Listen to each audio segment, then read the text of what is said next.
이번 주 시장, 정말 딱 한 가지 변수에 모든 게 달려있다고 해도 과언이 아닙니다.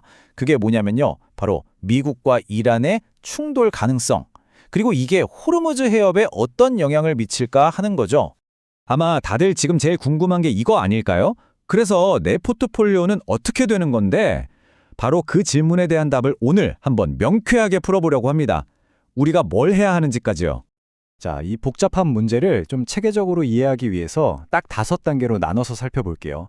먼저 사건의 진앙지인 호르무즈 해협에서 시작해서 이게 시장에 어떤 파장을 일으키는지, 그리고 안전자산은 어떻게 움직이는지 보고요.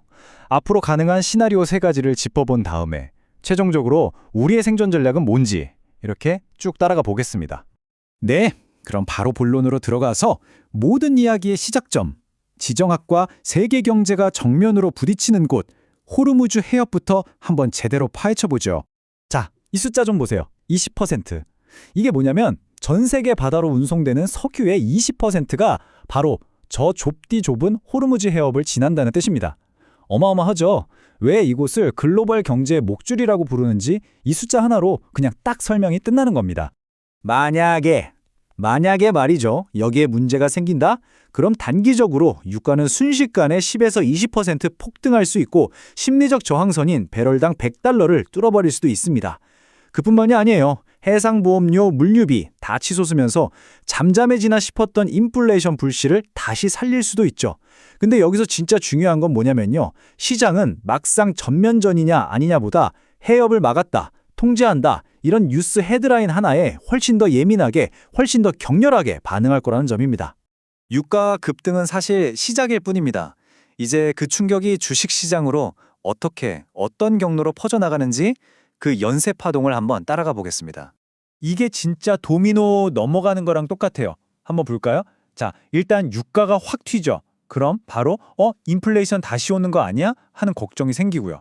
그럼 연준이 금리 인하를 망설이게 되겠죠. 결국엔 사람들 지갑이 다치고 특히 미래 가치를 먹고 사는 기술주 같은 성장주들은 그 가치가 깎이면서 타격을 입게 되는 딱 이런 시나리오로 흘러가는 겁니다. 그런데 말입니다. 여기서 아주 중요한 포인트가 하나 있어요. 지금은 1990년대 걸프전 때랑은 상황이 완전히 다릅니다. 그때와 지금의 가장 큰 차이, 바로 미국이 이제 에너지 순수출국이라는 점이죠. 이 경제 구조의 변화가 과거와 같은 최악의 충격은 막아줄 수 있는 일종의 완충제 역할을 할 수도 있습니다. 자, 그럼 이런 위기 상황에서 투자자들은 돈을 어디로 옮길까요? 우리가 흔히 말하는 안전자산, 과연 금과 암호화폐는 어떤 모습을 보일지 한번 분석해 보겠습니다. 이 둘의 반응은요, 그냥 안전자산이다 아니다 이렇게 단순하게 나뉘는 게 아니라 완전 정반대로 나타납니다. 금은 전통의 강자죠. 위기 신호가 딱 켜지면 거의 본능적으로 돈이 몰리면서 바로 튀어오릅니다. 그런데 암호화폐는 좀 복잡해요. 처음에는 다른 주식처럼 위험자산으로 취급받아서 같이 뚝 떨어져요. 그러다가 좀 지나서 이거 달러 대체제 아니냐? 이런 얘기가 슬슬 나오면서 반등을 시도하는 이런 2단계 패턴을 보입니다. 특히 이번 주처럼 달러가 강세일 때는 암호화폐 변동성이 엄청나게 커질 수 있으니 조심해야 합니다. 그래서 특히 50대, 60대 투자자분들께서는요, 지금 같은 시기에는 암호화폐의 이런 엄청난 변동성에 직접 뛰어들기보다는 한 발짝 뒤로 물러나서 어떻게 움직이는지 지켜보는 편이 훨씬 현명한 선택일 수 있습니다. 자, 지금까지 나온 얘기들을 다 종합해서 앞으로 우리 앞에 펼쳐질 수 있는 가장 가능성 높은 미래 시나리오 3가지를 한번 정리해 보겠습니다. 확률도 같이 따져보면서요. 첫 번째는 가장 좋은 경우죠. 긴장이 스르르 풀리는 시나리오. 확률은 중간 정도. 이렇게 되면 유가도 안정되고 기술주가 다시 반등할 겁니다.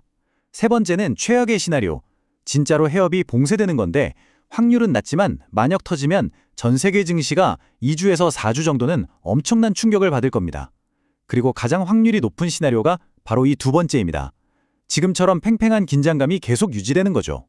그럼 유가는 $100 근처에서 왔다 갔다 하고 시장 전체는 지지부진한 박스권에 갇히고 그 안에서 방산주나 에너지주만 강세를 보이는 그런 그림이 나올 가능성이 제일 높습니다. 하지만 이 모든 시나리오를 머릿속에 두면서도 우리가 절대로 잊지 말아야 할 시장의 오랜 격언이 하나 있습니다. 뭐냐면 진짜 바닥은요, 모두가 공포에 떨고 불확실성이 극에 달했을 때 바로 그 순간에 만들어진다는 사실입니다. 좋습니다. 그럼 이 모든 걸 바탕으로 우리의 최종 생존 전략을 한번 짜보죠. 전략의 핵심은 아주 간단합니다. 단기적인 사건과 장기적인 구조를 머릿속에서 완벽하게 분리하는 겁니다. 지금처럼 변동성이 클 때는 제가 늘 가슴에 새기는 투자 원칙이 더 중요해집니다. 그건 바로 수익률을 쫓기 전에 내 돈부터 지킨다는 원칙입니다. 생존이 먼저입니다. 그래서 이번 주에 우리가 당장 해야 할 일은 아주 명확합니다. 첫째, 내 포트폴리오 전체의 위험도, 즉 베타가 어느 정도인지 다시 한번 점검하세요. 둘째, 현금 비중을 최소 10에서 20%까지는 확보해 두는 게 좋습니다. 셋째, 변동성 심한 고배파 주식에 너무 많이 투자하고 있지는 않은지 체크하고요. 마지막으로 모두가 공포에 빠질 그 순간을 대비해서 분할 매수 시나리오를 미리 짜두는 겁니다. 반대로 절대로 하면 안 되는 행동도 있습니다. 첫째, 공포에 질려서 그냥 다 던지는 패닉셀링은 절대 금물입니다. 둘째, 내가 장기적으로 믿고 투자한 핵심 자산을 섣불리 팔아치워서 안 됩니다. 그리고 마지막으로 제일 중요한 거, 뉴스 헤드라인 보면서 사고팔고 하는 단타매매, 이건 정말 피해야 합니다. 오늘 이야기 중에서 딱 하나만, 정말 딱 하나만 가져가신다면 저는 이 개념을 꼭 말씀드리고 싶어요. 바로 이벤트와 구조를 구분하는 겁니다.